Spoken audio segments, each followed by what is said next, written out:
Okay. I had enough with the streaming company, man. I really had. Time to make some changes.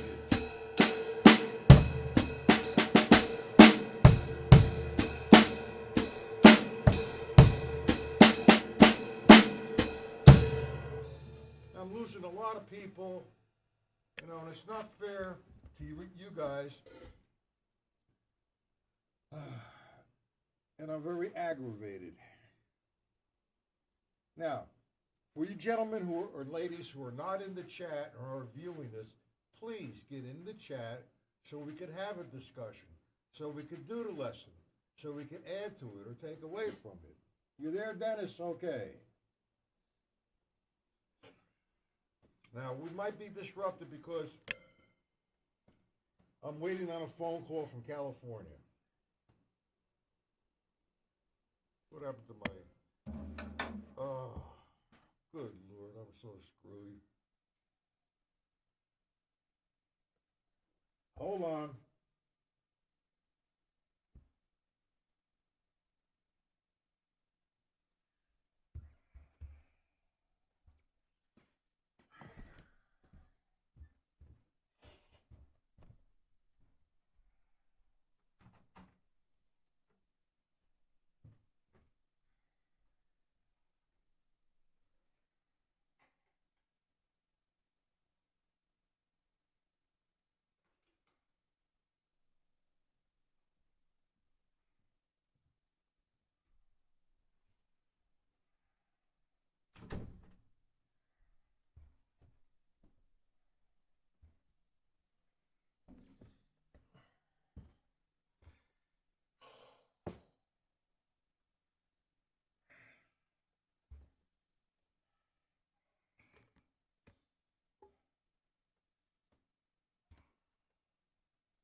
Yeah, well, the reason why the voice is low, I had the microphone disconnected. I don't know. Good news, bad news, no news. Sorry, gentlemen. Like I said, for those who are watching and not in the chat, please get in the chat. Say hello. Oh, Lord.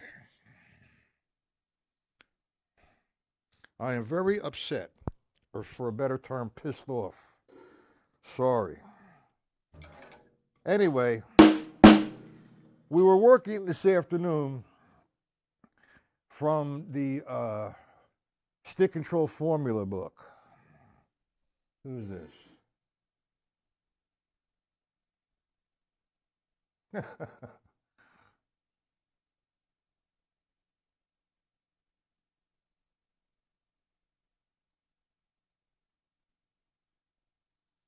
How you doing, Jim?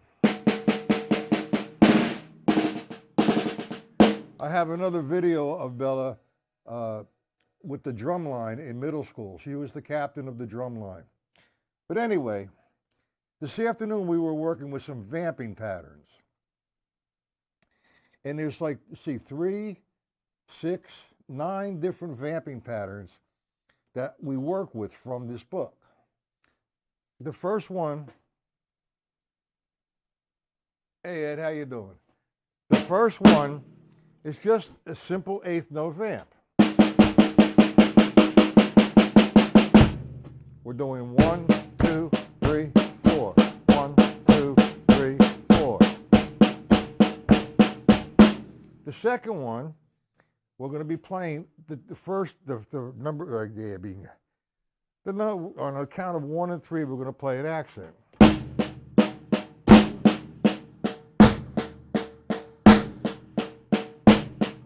Here you go.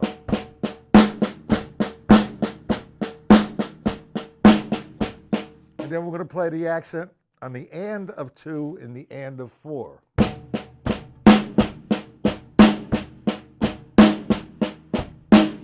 That's the first 3.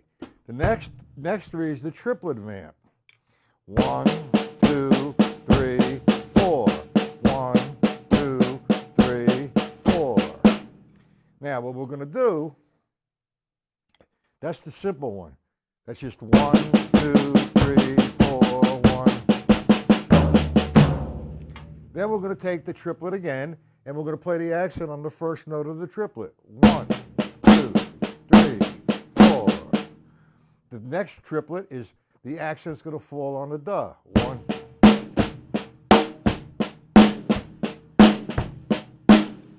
So on and so forth. And then we have 3 more, the 16th notes. Man, I got an itch on my nose. Just playing 16ths. 1, 2, 3, 4, 1 E and the 3 and the. And then the accent on the 1, 2, 3, 4.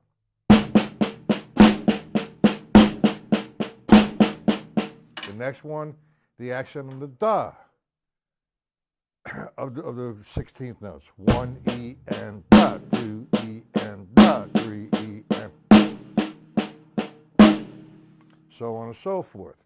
Now, these things take it takes a long, long time to really get these happening. So I'm going to hit on all 3, what did I say, 9? And we're going to simplify it. They're all in the stick control formulas, okay?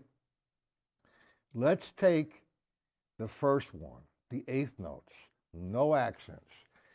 The way I presented it in that book was you're doing straight 8th notes, and I referenced off the stick control book, playing all the rights on the floor tom-tom, eliminating the lefts.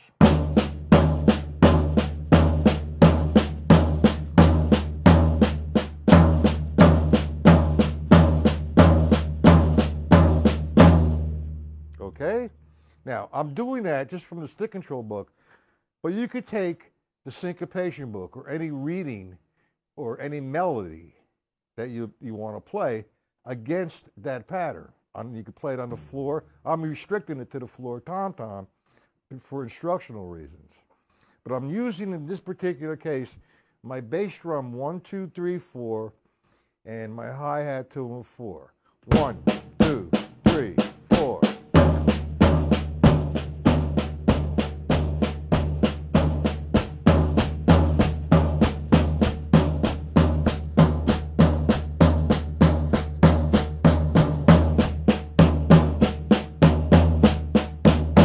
So on and so forth. Now, it takes a while to feel this, all right, and to really get it going on evenly. Once you get feeling good with it, then you blend in the voices.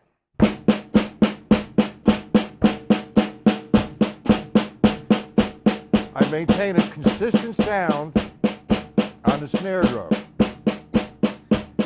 My bass drum is 1, 2, I'm not pounding, I'm blending the bass drum. My hi-hat's 2 and 4. Now I'll take line 5. I'll eliminate all the lefts and just play the rights. Dynamics.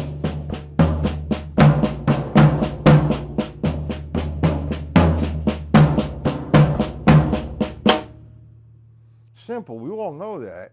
Now you're going to do 72 lines, you open up the syncopation book, and you play down whatever you want to read, okay? Then once you get that going on, I'm going to put a melody together for you, okay? That's the first 8th note vamp. The second 8th note vamp we're going to explore is we're going to accent the counts of 1 and 3.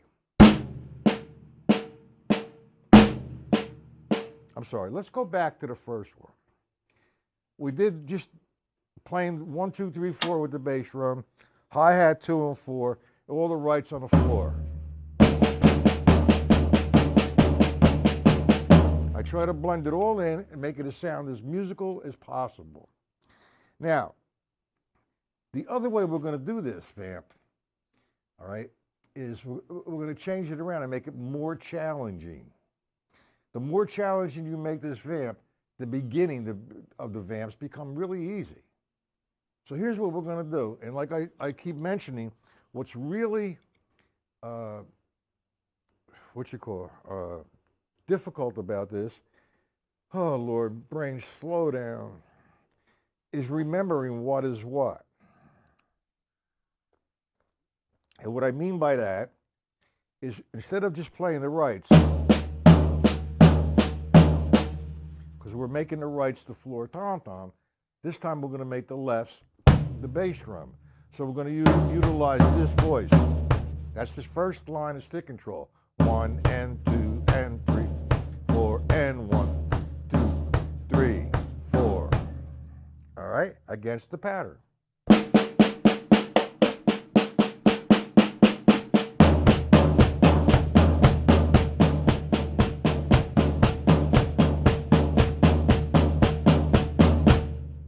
Line 3, now remember the rights are the floor tom-tom and the lefts are the bass drum.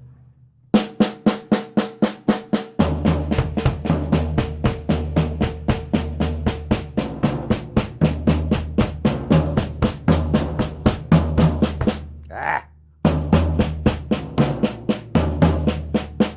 Yeah, 1, 2, 3, 4.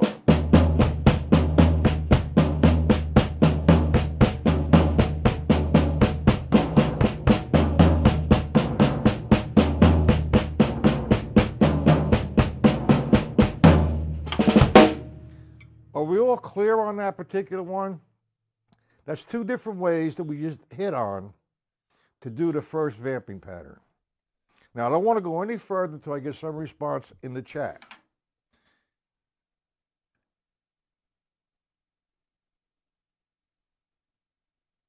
Yes? No? Do we all understand it? Two different ways to do that vamp.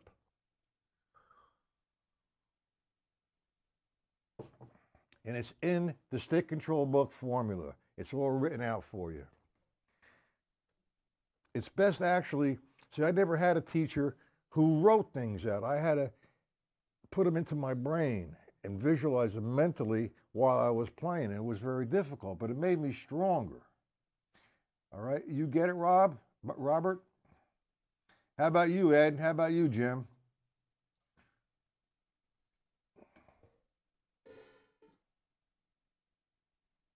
What do you mean it don't matter where the metronome is set? You set a metronome to where you're comfortable and you have total control of what you're doing. You're not going to do it at 208 or 150 at first. You want it nice and relaxed. At first, I would do it without a metronome. 1, 2, 3, 4, 1. Once you get them flowing, then you challenge the metronome. You find yourself a tempo where you're very relaxed and keep doing the line.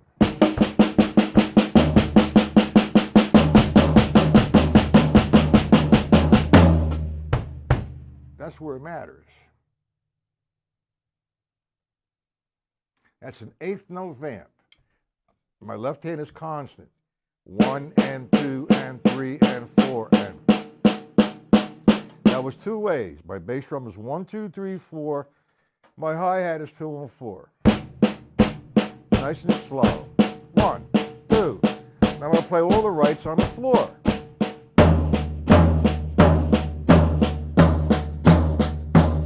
Line 2. 1 and 2 and 3 and 4 and 1. Line 3.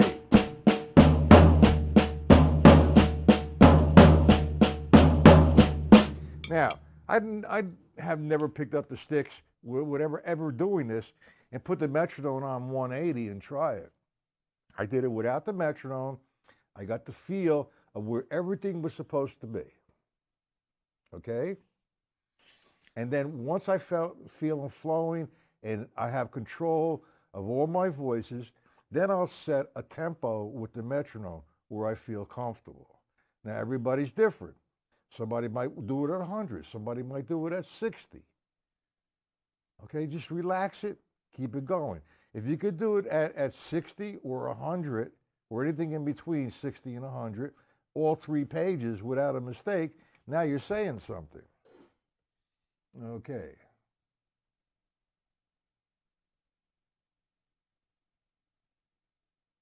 Exactly. All right, now we have Formula 18, line 2, accents on 1 and 3. We're going to get to that in a second, Bob. Okay? Now, that's the first guy. Simple. You've learned that with even not having the book. Now, I want to talk about what's the purpose of vamping. Well, it's actually an ostinato pattern. Is I'm playing this constant.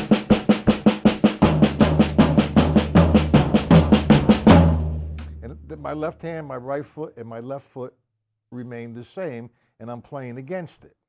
Okay? Now, the next guy, it's the same. It's an ostinato. This time, the ostinato is between the hi-hat and the snare.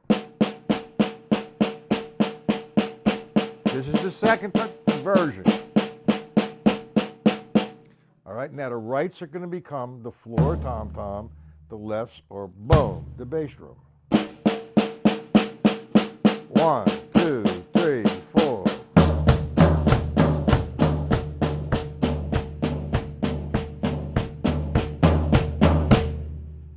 Got it? You got to find yourself a home. I can't give that to you. You have to find it personally. Got it, guys? Now, that also applies to this.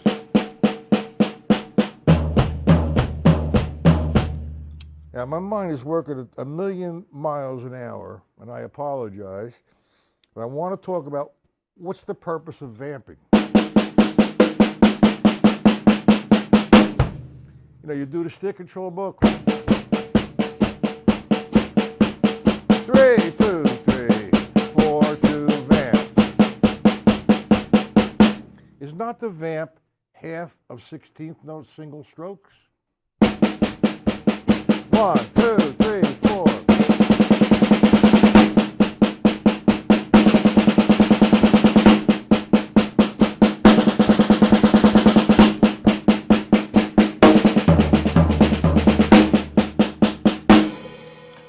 Got it? That's the purpose of it. You know, you're doing half of it. If I did the single stroke, what I'm going to do is I'm going to play my left-hand part on my leg so you can't hear it. 1, 2, 3, and 4, and 1. I'm actually playing single strokes. You can't hear my left hand. That's the object. Now you equalize that. You do it to the right, you do it to the left.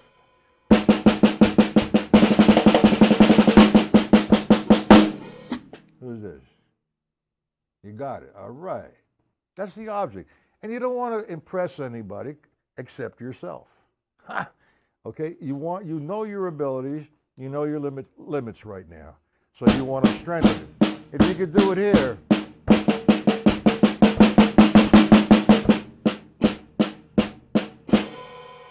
that's what the stick control book is all about.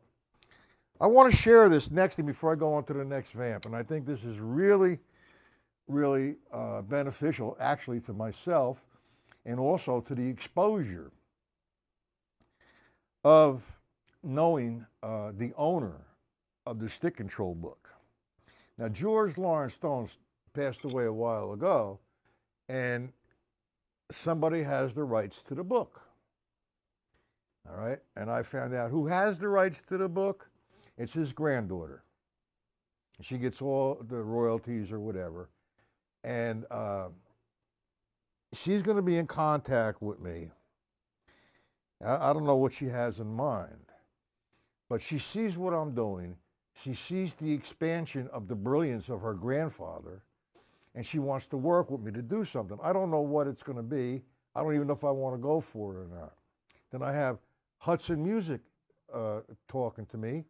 And there's a gentleman in Florida. His name is Barry James. Older gentleman. He's about 79, 80. And he studied with Alan Dawson and Joe Morello and George Lawrence Stone. And we became friends. As a matter of fact, he sent me a few books to give away Sunday. So that's going to be enjoyable. And he's the one that's helping me out with this. And I think that's going to be something really good for everybody, not only myself. That ignites me to work harder than I am. I don't know if I could do that, because I am working hard. And all I'm trying to do is bring it to the drum community. It's so simple. Everything you need to know is on page 5, 6, and 7. It's so simple. And people, oh, I studied the stick control book. I went through it 30 years ago. It's time to reopen it again. Well, when somebody can make a statement like that, I say, okay, good for you. I'll see you later. They don't want to talk. Okay? I just wanted to share that with you. All right, let's go on to the second guy. Now, the second guy you want to do real slow because there's a different movement. See, when you're doing the first one, okay, it's just one movement. Now, the second one is an accent on the 1 and 3. So there's a down, tap, tap, up, down. That movement doesn't disrupt the rhythm. You just make it part of it. And it's not a whip, and it has nothing to do with the molar system. I have no idea what molar is. It's the laws of physics. Okay? I'm coming down to get the accent, tap, up, I'm sorry. Hello, Matt. I'm going down, tap, tap, up, down, tap, tap, up. I'm pumping it. My elbow, can you see my elbow go into my side like that? I make that part of the motion. What is this?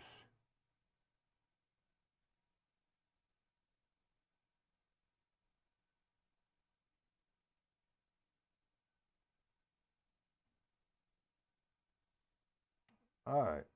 Whatever, Jim. Thanks for the advice. Anyway, that's just a motion, all right? So I would do this very, very slow. And actually, the slower you do this and you put everything in tune, the result is going to be great, and you will play it faster, but also very clean and very hands-on, like you grabbing it and you got it going on. So if I do the first one from stick control book, I'm going to play my right hand 1, 2, 3, 4. My bass drum 1, 2, 3. Hi-hat, heel, toe, heel, toe. Okay? So you're doing it slow. I'm sorry, no hi-hat. Dinga bonga.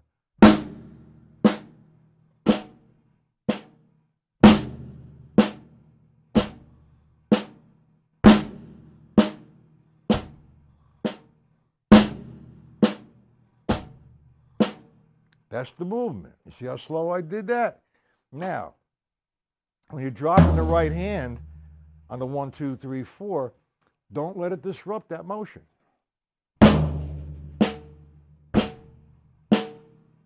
Sorry.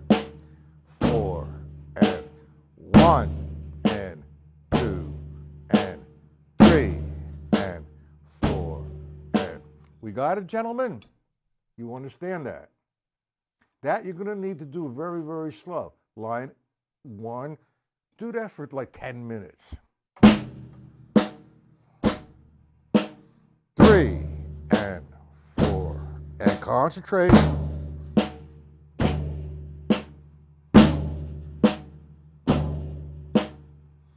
Okay, you do line 2 with the right hand over here on the floor on the ends. 1 and 2 and 4 and against that pattern. 1 and 2 and 3 and 4 and 1 and 2 and 3 and 4 and 1. Ah, Jesus. Hold on. 1 and 2 and 3 and 4 and.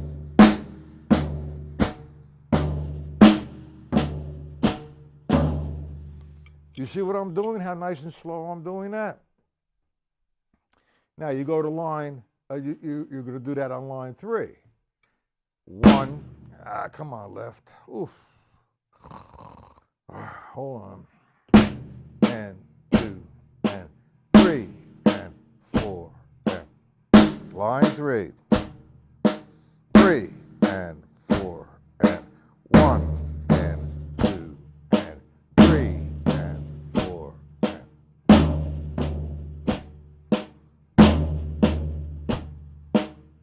That's the second way.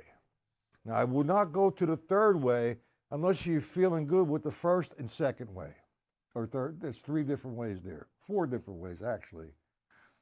All right, the bass drum, 1, 2, 3, 4, all the rights. And then you're playing, the next one, it would be all the rights with the right hand on the floor. Like I said, what's confusing is, what am I going to do? Am I going to use the right for my floor tom-tom or the right for my bass drum? And it does get confusing. So you have to grab hold of that. You have to remember what you're doing. So now what you want to do is just hang out with line 1. Remember now, we're going 1 and 2 and against this. 1 and 2 and 3 and 4 and. You see how slow I did that? Boy, this coffee tastes delicious. I would get you a cup of coffee if you guys were here. But do you understand so far what I'm doing? And we're only touching on it. We still have the triplets and the 16ths. The triplets are what I love because they really swing. They really do. And you can play, it opens up to a lot of different melodies, like the Satin Doll, for example, okay? Or KDA Train. Now, I'm not old hat, and I'm not going back in the past. I mean, the past is actually the present because the present was developed from the past. I don't know if you agree with that or not. And whether you do or not, I don't care. That's what it is. Okay. Now, I think that's enough time on the vamping. It's a lot of work. Take it slow. You're not in a race. You're not trying to accomplish something in record time here. You're accomplishing something at your own pace, at your own development, and make sure or be aware of all the factors that are involved with that. It's not easy, guys. This is hard stuff.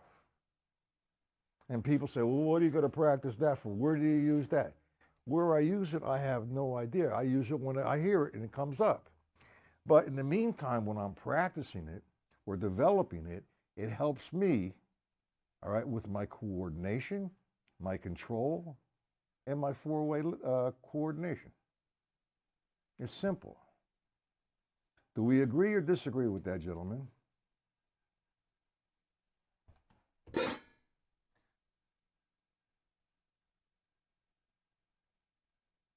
Good for you, Randy. All right.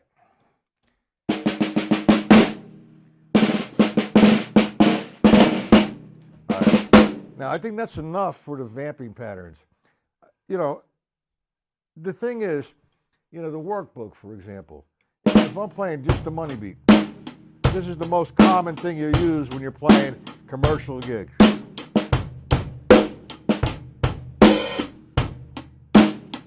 Everybody knows how to play that. Beat up, boom. And we're going to start getting funky. We're going to start doing the fatbacks. Now, is there anything other than the vamps that you would like, okay, to work on?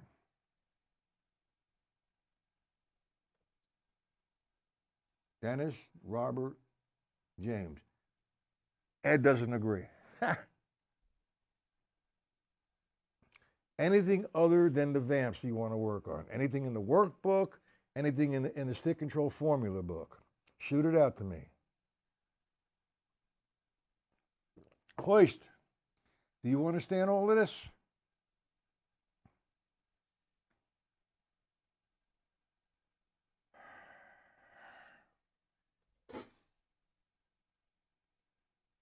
Yep, that's what they call it, Joe. You're absolutely correct, the money beat. Let me see. Proud man, what's this one? Simple. You got the whole audience going, boom, job. They're into it with you. Musically, that doesn't matter to me. I mean, I don't care what the audience is into. I'm into the band, into the music. You know, what's a good song? Hold On. Remember that song by Sam and Dave? Hold on. I'm coming. I think. Da da da da da da da da da da da da da da da da. It's simple. That's what, everybody says. There's 5 beats you should all know. What the hell is a beat? Boom. I hit the snare drum. That's a beat? No. This here right now, the money beat we call it, Joe, and you're correct, is a formula, is a pattern. 1, 2, 3, 4.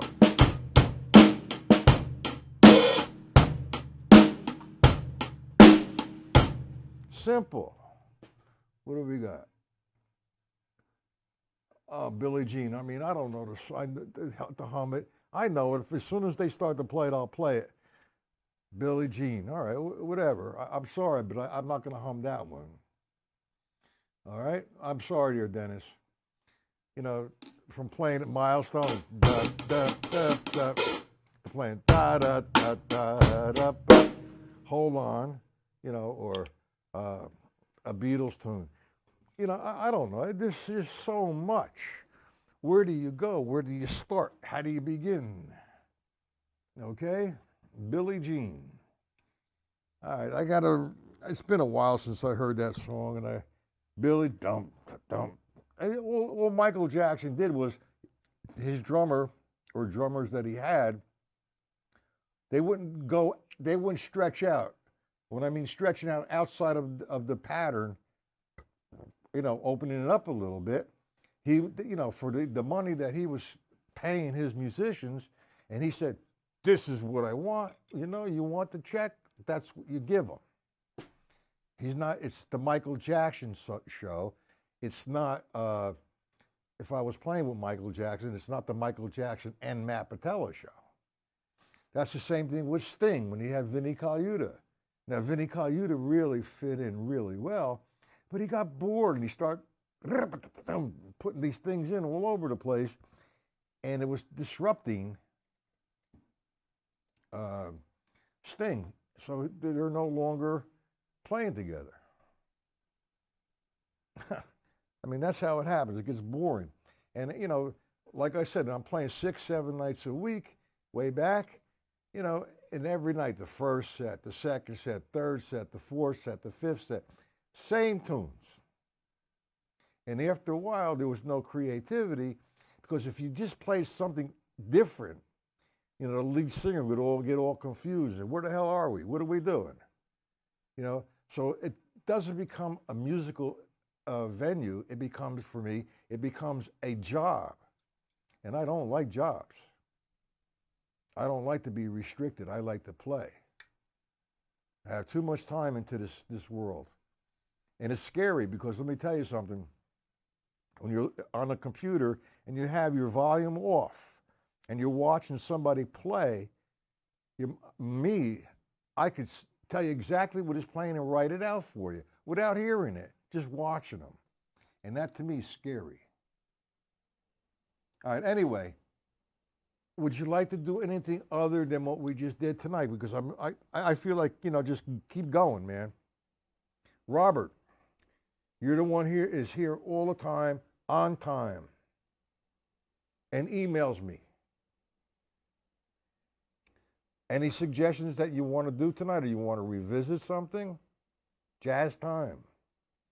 Now, Latin, I have to be honest with you. I mean, I'm a basic Latin player. I could play a songo. I could play, I don't even know how you call them, cascara, bossa nova, cha-cha. That's a gig, man.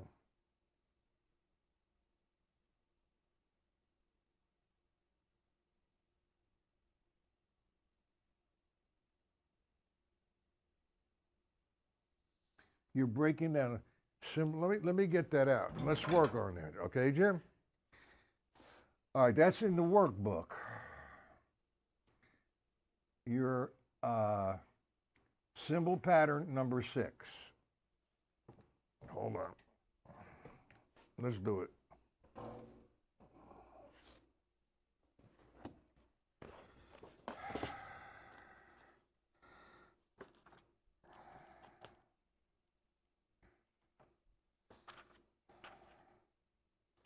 What the hell is it? Symbol pattern number 1. Do you have the book open, Jim?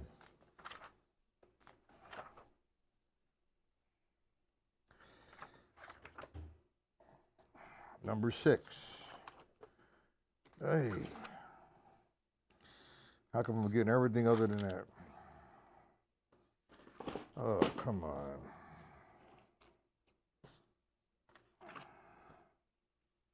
Okay. Ostinato symbol pattern. That's the paradiddle ostinato is what that is. Now, you're breaking it down. Which ones you have?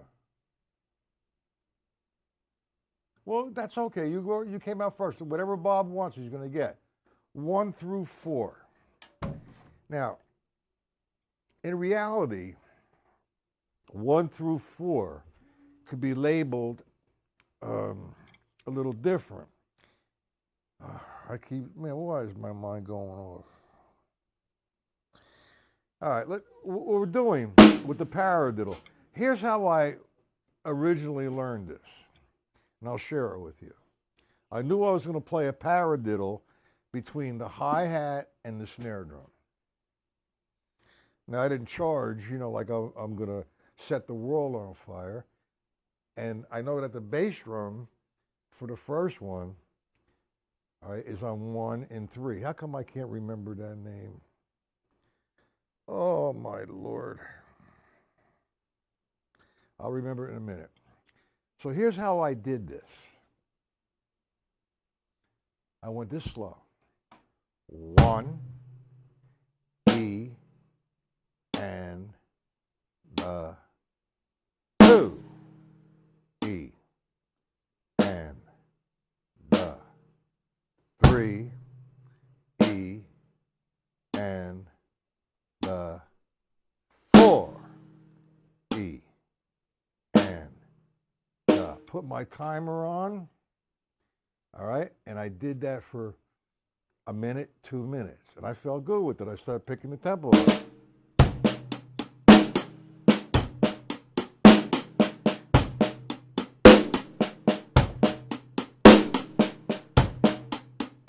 Found a nice tempo and stayed on it for 2 or 3 minutes. I did not dare go to the next one until I felt good with that. Then I went to line 2, the number 2, and I did it slow. 1, E, and the 2, E, and the 3, E, and the 4, E, and again, 1, E, and the 2, E, and the 3, E, and the 4, E, and the. Now I would do it that slow. What's this? Oh, I'm sweating. Hold on. The narcotics. What is the narcotics? Joe, where are you coming from, man, with that? I don't know what the hell you mean by that. I'm in a form of meditation. The whole world goes away except for what I'm playing and concentrating.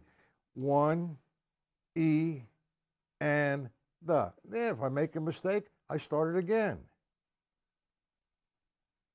Now, the word I was looking for was the grid. Okay? It's 1, that moves over 1, E, moves over 1 to the and, moves over 1 to the da, and back. And I did this with every single one of them in the Shafee book with the paradiddle ostinato. And then to relax, what I did was after that, I felt good about what I have accomplished, and I just played.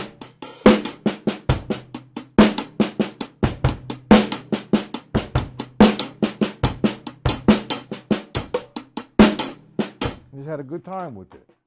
Narcotics, I don't know, man. A lot of musicians get labeled for, hey man, I gotta smoke a doop or a joint. Man, let's do a couple lines, man. Let's play it fast. You know, that shit don't make it with me. It don't. I have to honestly say, you know, growing up, and I've grown up, is smoking a joint. I have to sit down at my drums and be totally relaxed. So if I'm by myself, yeah, sure, a joint helps you, man, get you there faster. But you know, smoking, it depends on what kind of quality you're doing here. Uh, it's like you kind of space out and you don't know where you're at. I'm trying to accomplish something, uh, you know, to make it stronger. So if I smoked a joint when I was practicing, it's not really accomplishing anything. I'm spaced out, I'm playing, it sounds different, it feels good. But that's not what I'm doing, okay? I'm sure that you guys have been there and done that.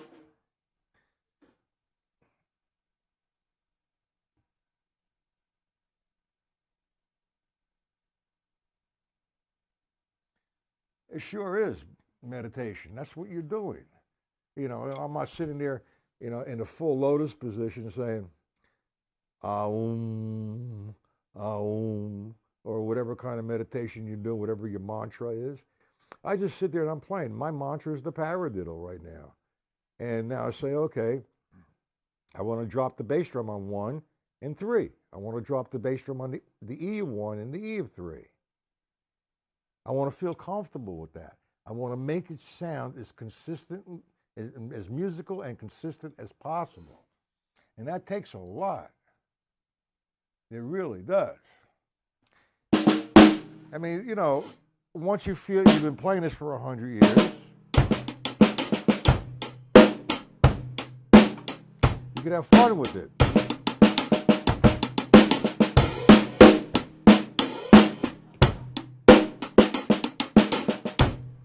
And you start getting a little funky. Just have some good time. When you're practicing, you're trying to put everything together the way it's presented or the way it looks on paper. 1, E, and the 2, E, and the 3, E, and the 4, E, and it's simple. Oh, man, I can't do that. I get at a certain tempo, I fall down. No, you don't. You don't fall down, you lose control. I guess you could say losing control is like falling down. But you have to take it slow, and you have to pay your dues, and you have to stay there until you feel good about it. Do we all agree with this? I mean, I'm not just talking to a screen.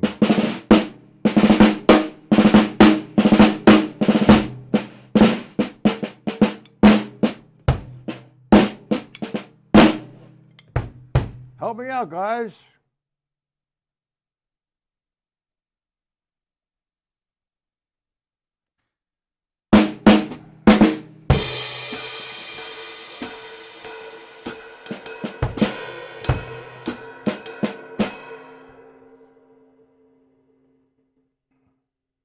Who's this?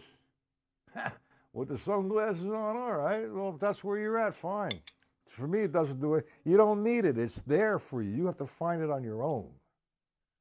You know, you don't need a crutch, hit a couple hits on a joint and say, yeah, I'm here. No, you're not there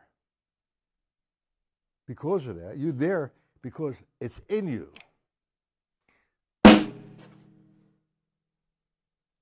You know, yeah, man, you know, Gene Krupa, it was funny. You want to, you know, commercializing something and becoming a great name and being blackballed in the music industry over a joint. Everybody did it. Some, not even a conservative, but some geek. Hey, man, Gene Krupa smokes pot. So what? He tried it. He liked it.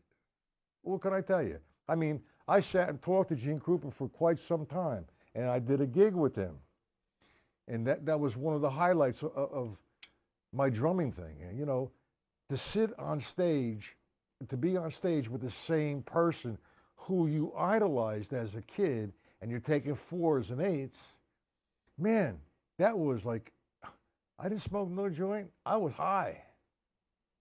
You know, that's unbelievable. Accents and fills. Okay. Accents and fills. Well, I don't like the term fills, and let me tell you why. You know, it's a matter of semantics, I guess, but it gets out of line. And the drumming language should be, okay, universal.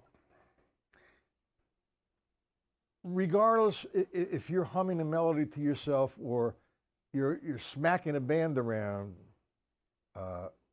you want to call it accents, I could agree with that. But the fill in, you know, yeah, you have a blank and you fill it in. It takes the title of fill ins. But I refer to it as lead in. I'm leading it myself or the band into that part of the melody. So, you know, it's not the same. What's this? Man, I got to get better lighting in here. Well, you slow it down, and it's very important because you're taking control of it, and you're being humble. Now, Joe says, some make a deal with the devil to make money, just as you say. Well, it's not a deal. Well, yeah, the deal I meant was, all right, let's put Gene Krupa in the front. Not, you know, Gene Krupa was a great player. But let's, like, you know, bash him a little bit. So everybody says, okay, all drummers smoke pot. All musicians do drugs. Bing, bing. And that got carried away, man. But that's how it works. Now, I'm sorry, I'm not going off and I'm not venting. I'm just talking. I think tonight's lesson was pretty darn good. We have accomplished a lot, and I'd like to accomplish just a little bit more, if you gentlemen don't mind.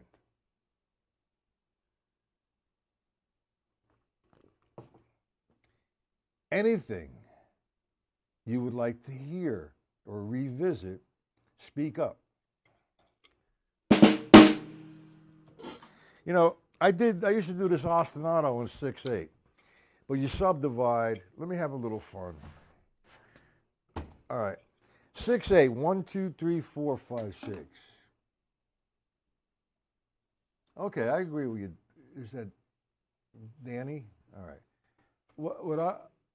What I did, I used to work at it, I still work at it, but occasionally when I can, is the Charlie Wilcoxon book, the 150 Rudimental Drum Solos. And there's some really good stuff in there.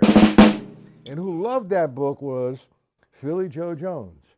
And I have a fake book called the Philly Joe Jones, all his drum solos, all written out. It was rare, and I just happened to accidentally come by it. Okay, and there was a lot of rudimental drumming in his solos. But then, regardless, in anybody's solos, all right, there's rudiments. There's either singles, doubles, or flams. But, you know, they call it, the spacing in between is long because a lot of the drummers who follow these greats or the forefathers or whatever you want to call them, didn't understand exactly what they were doing.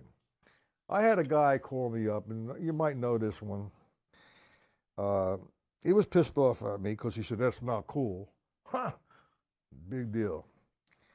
There was, on Facebook, you know, I have all these groups. And one of the members asked a question or commented or posted, if you had your choice to study with anybody, who would it be? So, you know, I usually don't engage in those things, but I just, one of those days, I got pissed off. And my anger sometimes is my worst enemy. I lose control. Now, it's difficult to mention names, but I don't give a shit. I'm going to mention them anyway. And they don't like it, you know, fly away. Anyway, who would you like to study with? This guy's like Vinny Colaiuta, Steve Gadd, Beninga, the Bongo, all those good guys. And the one guy's name that was mentioned was Dom Famularo. Now, I do not bash anybody's playing because that's what they do. What pisses me off is the information they throw out there because they have such an astronomical following in the drum community, and the young guys who don't know any better, who idolize him because, oh man, this guy's the ambassador of the drum world. All I commented was, I would stay away from him. Now, you could take that any way you want. I don't agree with him. Do you know, I got 4 phone calls that day from him, arguing. Dom Famularo is a great motivational speaker. He really is. He has some nice ways of getting his thoughts out to a huge audience, and I respect that. I don't agree with most of the things he tries to teach. And what I despise in so much, and especially in the drum community, are liars. Okay? Now, I know for a fact Joe Morello, because and so do other guys who studied with Joe, Dom Famularo says, I studied with him for 9 years. Now, to me, that's a joke, and you're actually belittling me because I know better. I know exactly how many lessons the guy has taken and how the feelings were between Joe and him. Okay? The truth of the matter is, he's telling me 9 years, 3 lessons. That's all he has. That pissed me off because he's lying to me. He disrespected me. Second, he said he studied with Philly Joe Jones. Hey, great. But don't tell me you said 11 years with him if I can't believe what you said about Joe. I don't know for a fact how many lessons the man has had with Philly Joe Jones, but my statement was to all of them, all of his statements, well, you should ask for your money back. You know, anybody who's in the public eye and says, when you're doing a full stroke, you're throwing a stick down, which is the distance, like this. Now, I have total control of that stick. When somebody says, open your hand up and close it, you see the difference? What happens there is an additional movement. And plus, when you open your hand and close it, you tighten up your muscles. That is terrible. That's not the way you go. And I watch all these videos from students of his going like this. That's off the wall. And the more I said things on Facebook, I was befriended by most of his students. So what? Stay there. But what pisses me off is a guy like him, supposedly the ambassador of the drum community, which I never voted for, and I don't care. He's the ambassador, the king, or whatever you want to call him, you know, Freddie or whatever, pisses me off. I saw him one time, maybe 30 years ago, at a Sam Ash drum clinic. And I was not impressed, except when he did his double beaters or double bass drums. I said, wow. Now, I respected that. I never heard that before. But that was like 30 years ago. And just recently, I heard a drum clinic that was taped by him in Australia. Come on. All right, and believe it or not, it was the same stuff he did 30 years ago. Now, that don't say too much for me.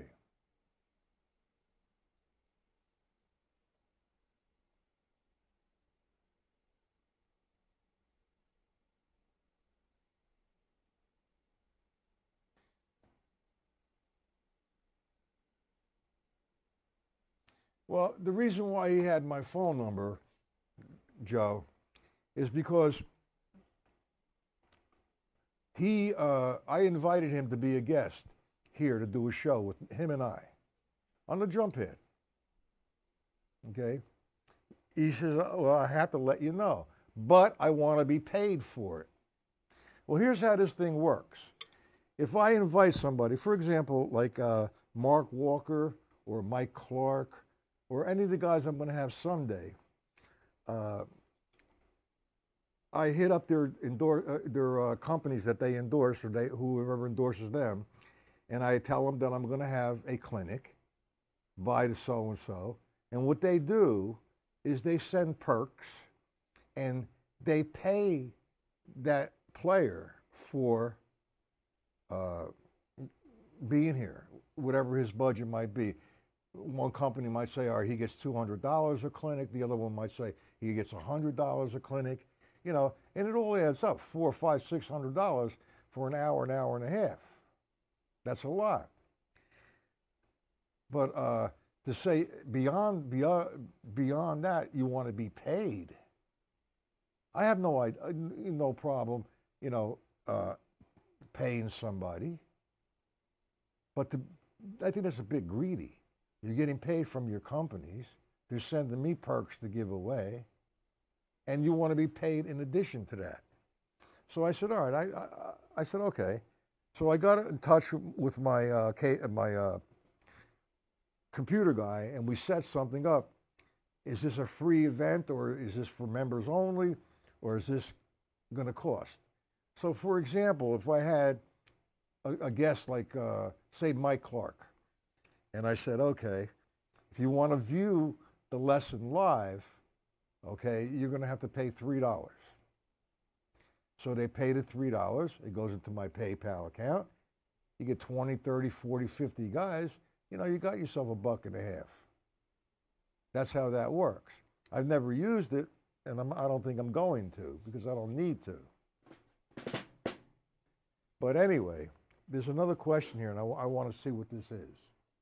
It says, is there a way to practice hits, figures where everybody accents at the same time before the accent, the drummer playing a small fill? Well, that's what I call a lead-in, okay? Now that's a legitimate question here. You're hitting the band. A good example of that, or it's not too heavy and it's understandable if you're not into jazz or just rock. If you like the band Chicago, the original band Chicago,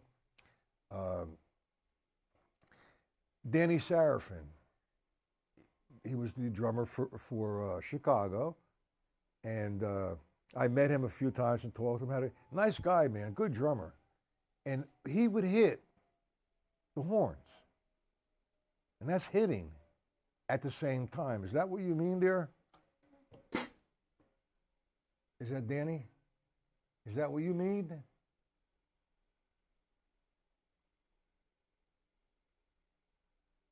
I don't want to be a good guest on there, Joe, because it will come, somebody's going to get smacked, and it's not going to be me. Anyway, is that what you mean, Danny? Ba ba ba ba ba, dun dun dun dun, boom ding, ba ba ba ba ba. Boom, ding, 2, 3, 4, 5.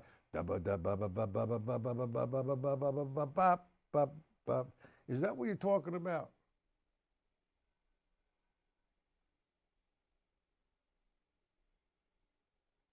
Okay, that's all right. You don't have to apologize. It's understandable. I just wanted to do a really great lesson tonight for everybody. Yeah, there's a way. You have to learn the song there, Danny. Ah, man, my nose tonight. Maybe I'm going to make some money. I don't know.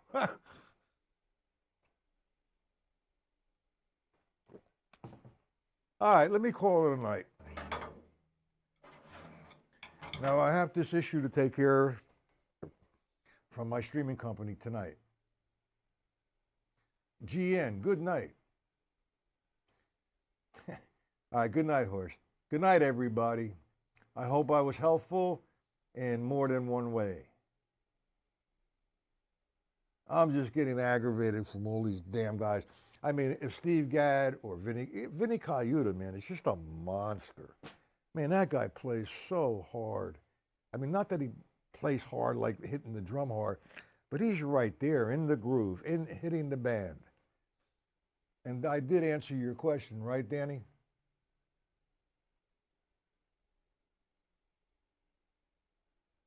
It's not. All right. You're welcome, Robert. Well, that's what's going to happen then. Okay. Let's call it a night. Have a good night. See everybody 1 p.m. This channel, the YouTube channel.